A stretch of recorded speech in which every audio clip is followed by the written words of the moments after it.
your boy was at the baseball field all damn day Saturday, and then I caught the UFC 315.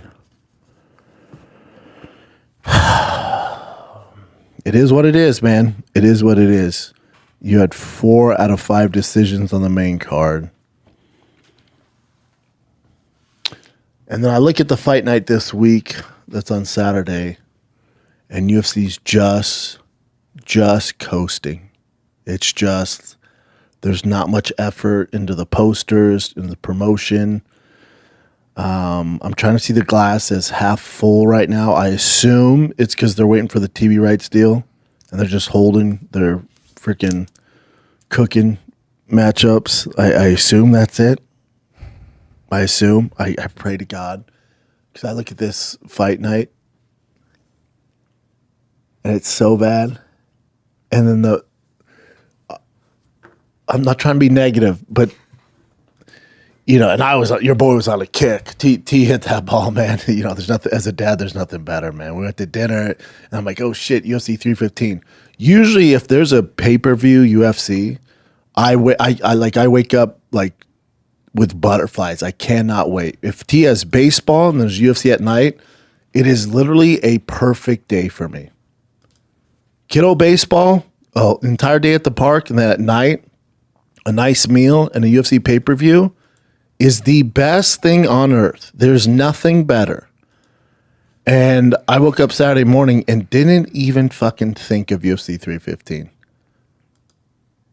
After the game, we're at dinner, and then I was like, oh shit, UFC 315 started. So I missed the prelims, which I never do, because those are some of my favorite fights. So I rushed home to see UFC 315, and my wife fell asleep during it. She loves fighting.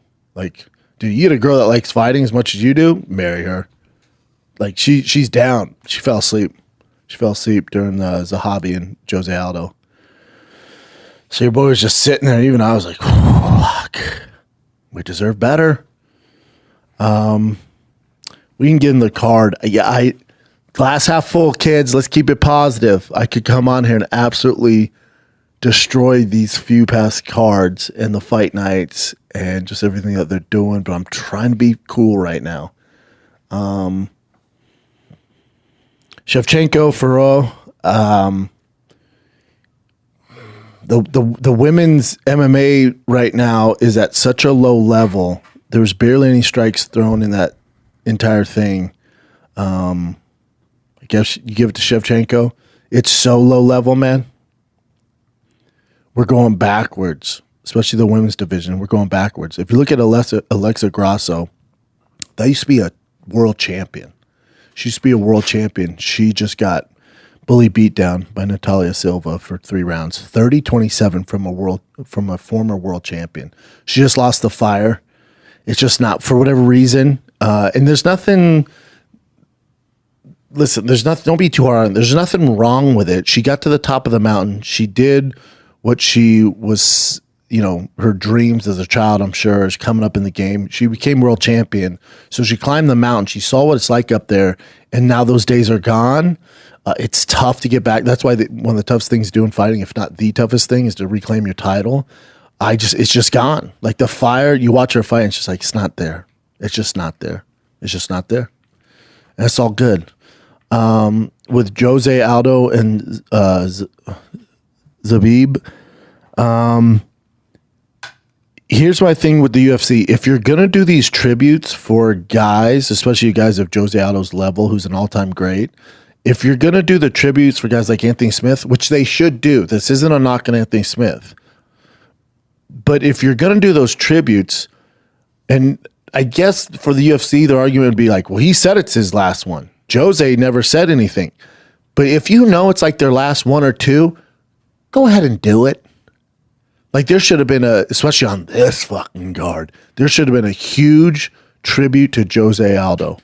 Win or lose, maybe it's not his last fight, the UFC doesn't know, but go ahead and do the whole highlight package.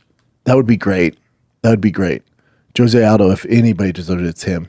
Now they'll do the thing where 4-6 months from now, where he'll be sitting in the crowd like they did with Vitor Belfort, and he stands up and cries. But for Jose, come on, guys, we got to check those boxes. We got to check those boxes. Yeah, the card is what we thought it was. Now, the main event was better, I would assume, than you guys thought. I think the majority of people that would bet on this fight would bet to decision. Depending your feelings on JDM, you probably would bet Belal on this. Even if you hate him, he's just such a proven winner. You would probably bet him by decision. This fight was and it wasn't a bad fight in any facet. It was entertaining. But people are upset that Belal didn't do more takedowns, didn't attempt more takedowns. But I think you're taken away from how good JDM is. I think here's what's going on here. I think JDM's a hell of a lot better than we all thought, especially his takedown defense. And we just assumed Belal was going to be able to take him down because we watched the Leon Edwards fight. And Belal figured out Leon, and I would assume most of the fan base thought if he takes that game plan, brings it to JDM, he wins in similar fashion. And where there's a disconnect, there's JDM's takedown defense is so much better than Leon Edwards. But yeah, he got taken down by Gilbert Burns. I get that. The guy has been training his ass off, has Craig Jones, the Dagestani Achilles heel, in his corner. So I think it's not that Belal, Canelo hands thought he could strike with JDM. I think it's more of the case of JDM's takedown defense is so much better than everyone expected. He's freaking good. He's really, really good. And Belal thought he would land takedowns easier, and then he realized, he knew going in it was a 5-round fight, but I think he realized that, oh, God, this isn't as easy as I thought. And to JDM's credit, he had no choice but to stand with probably the best boxer in the welterweight division, and he got pieced up. I see some guys like Cejudo, who, God, all-time great. But wrestler, you'll see a lot of wrestlers who are scoring it for Belal, especially going into the 5th, and boy, are they off. I mean, they're viewing it at a different angle because they do have an extensive world-class wrestling background, but just as far as fighting goes, that fight's at worst 4-1, Jack. If you want to score at 5-0, no complaints. But that fight was not close. Not close. JDM beat his ass and forced him to fight his fight, forced him to keep it on the feet. When they got in close, he really took advantage of it. And I think Belal was also, and this is where JDM's a little different than Leon, is when he did get taken down, he was so good at getting back to his feet and not getting in danger. So for Belal, it's just disheartening because he's never really had that. He's never really had to deal with that from a guy. JDM was world class from his takedown defense, especially his boxing, his striking, and really the overall theme of that fight. And this is what happens with champions. It happened with Leon, is once the game plan's out on how to beat you, all those guys can just mimic that to some certain degree and usually have success. So I think with Belal, like the gig's a little up as far as if you have the talent like a JDM where the constant circling, the constant footwork, don't let Belal get you to the cage. That's where he does most of his work is against the cage. And he just dominated him. JDM looked fantastic.